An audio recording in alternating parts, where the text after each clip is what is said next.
जाता है। चंदू फिर से खेत में वापस आकर काम करने लगता है। थोड़ी देर बाद मीना वहाँ आ जाती है। सुनिए जी, आ जाइए, आपके लिए खाना लेकर आई हूँ, और हाँ, साथ में लस्सी भी लाई हूँ। आता हूँ। इसके बाद चंदू मीना के पास पहुँच जाता है। लाओ लाओ, बड़ी भूख लगी है। लीजिए। मीना, जमींदार जी आए थे, जानती हो उन्होंने क्या कहा? क्या कहा? उन्होंने कहा कि वो हमारी इस बार की फसल खरीदना चाहते हैं और बाजार से अच्छे दाम भी देंगे। ये तो बड़ी खुशी की बात है। ये सब माता रानी की कृपा से हुआ है। मैं कहती थी ना, एक दिन सब ठीक हो जाएगा। माता रानी करे ऐसा ही हो। इसके बाद दोनों घर चले जाते हैं। इसके बाद चंदू सो जाता है। चंदू शाम को उठा और घर के आंगन में लगी क्यारी से सब्जियां निकाली। मैं ये सब्जी बेच के आता हूँ, ठीक है? सुनिए, आप समय से आ जाइएगा, रात होने से पहले। ठीक है। उसके बाद मंडी में सब्जियां बेचकर वापस आते वक्त एक मछली के ठेले के पास। मछली कैसे दे रहे हो भाई? भाई चंदू सुनो, तुम ये दोनों ले जाओ 100 रुपए में, मुझे जरा जल्दी घर जाना है। ये लो भाई 100 रुपए। आज मीना को कहूंगा मछली के गर्मा गर्म पकौड़े खिला दे। चंदू घर पहुंचा। अरे ओ मीना, कहाँ हो? ये लो मछली। आज पकौड़े खाने का दिल कर रहा है, जरा बना दो। जी हाँ ठीक है, लेकिन पहले आप हाथ मुंह धो लीजिए। इसके बाद मीना मछली पकाने लग गई। अरे वाह, तुम्हारा कोई जवाब नहीं। आहा, क्या पकौड़े बनाए हैं, वाह वाह वाह। इसी तरह कई महीने बीत गए। चंदू के खेतों में सोने की तरह चमकने वाली फसल तैयार हो गई। मीना, मैं खेत में जा रहा हूँ, जमींदार के आदमी पहुँचते ही होंगे। ठीक है। चंदू खेत में गया। चल चंदू, तैयार हो जा, बहुत काम करना बाकी है आज। जमींदार के आदमी वहां पहुंच गए। चलिए सब काम पर लग जाते हैं। सेठ ने कहा है जल्दी से सारा काम निपटाकर फसल चंदू के घर पहुंचा देना।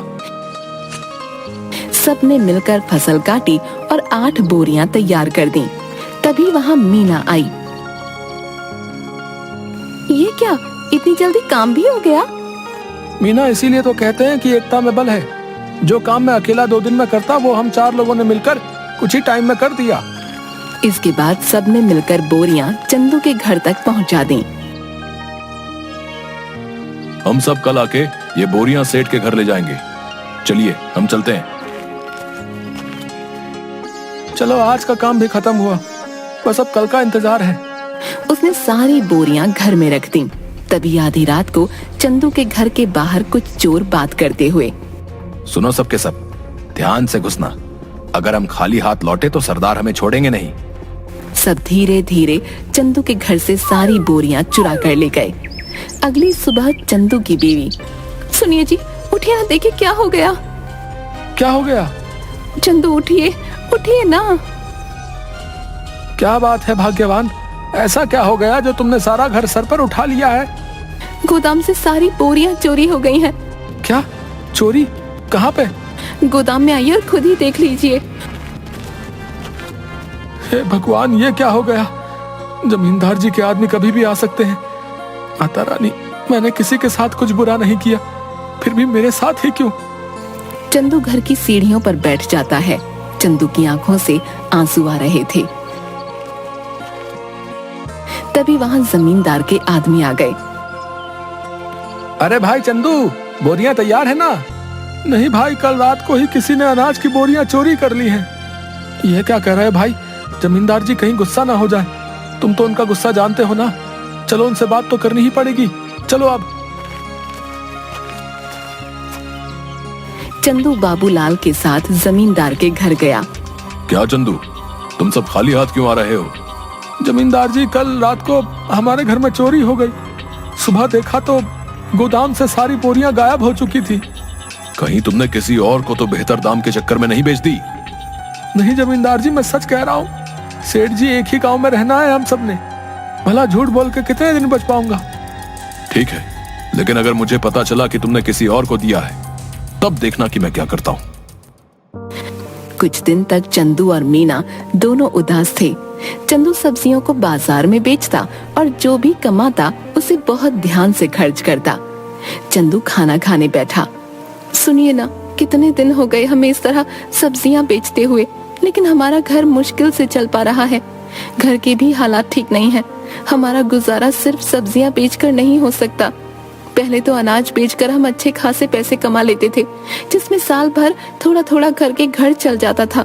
लेकिन अब तो हमें अगली फसल के पक जाने तक इंतजार करना होगा। आप बताइए ना, ऐसे कैसे घर चलेगा? मैं जानता हूँ, लेकिन मैं क्या करूँ, समझ नहीं आ रहा। अचानक चंदू थाली में रखा अचार रोटी के साथ खाने लगता है। अरे भाग्यवान अचार! क्या अचार? क्या मतलब है? मैं आपको अचार की तरह दिखती हूँ? आप मेरे बारे में ये सब सोचते हैं? नहीं भाग्यवान, मैं तो कह रहा था कि हमारी समस्या का समाधान है ये अचार। कैसे? मेरी बात सुनो ध्यान से। तुम अचार बनाना और मैं अचार लोगों के घर जाके बेचूंगा। पहले हम लोगों का अचार का स्वाद चखाएंगे, उन्हें पसंद आया तो वो खरीद लेंगे। अगर पसंद नहीं आया तो? अरे कैसे नहीं आएगा, मेरी मीना ने जो बनाया है, अंग्रेजी में क्या कहते हैं, फंटास्टिक अचार बनाती हो तुम। है आपने अंग्रेजी कब सीखी? तुम मुझे कम मत समझो। What are you doing? I am very well। देखा? आप तो बड़ी अच्छी अंग्रेजी बोल लेते हैं। दोनों हंसने लगते हैं। इसके बाद मीना अचार बनाने लगी और मीना ने अचार डिब्बों में पैक कर दिया और चंदू चल पड़ा साइकिल लेके। चंदू एक घर पर जाकर रुका। घर पे कोई है भाई? अरे चंदू भैया, आप यहाँ कैसे? ये क्या ले आए? अचार बेचने का काम शुरू किया है, इसीलिए घर घर जाके बेच रहा हूँ। अचार खरीदना चाहेंगी? जरूर, जरा चखाना तो भैया।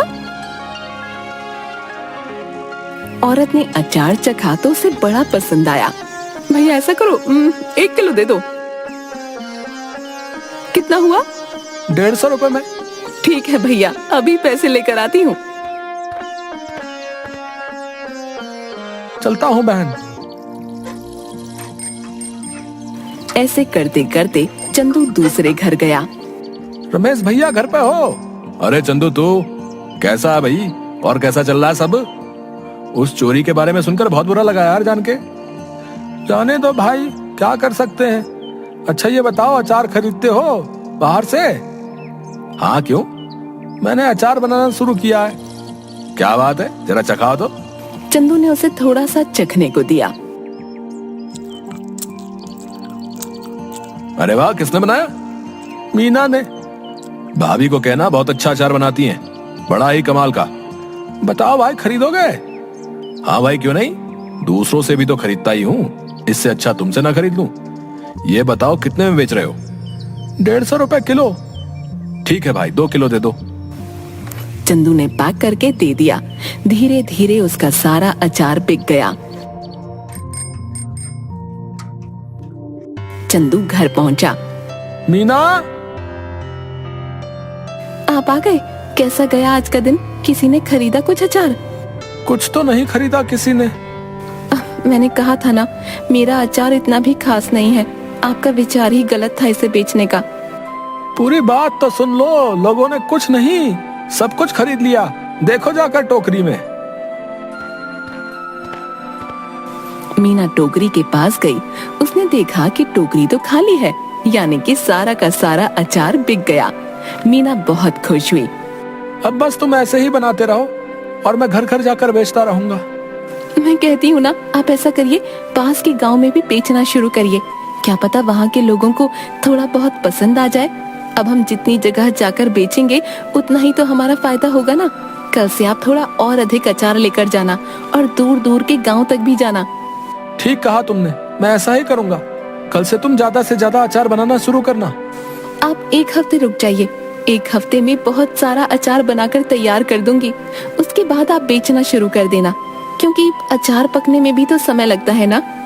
ठीक है, तब तक मैं सब्जियां बेच दिया करूंगा।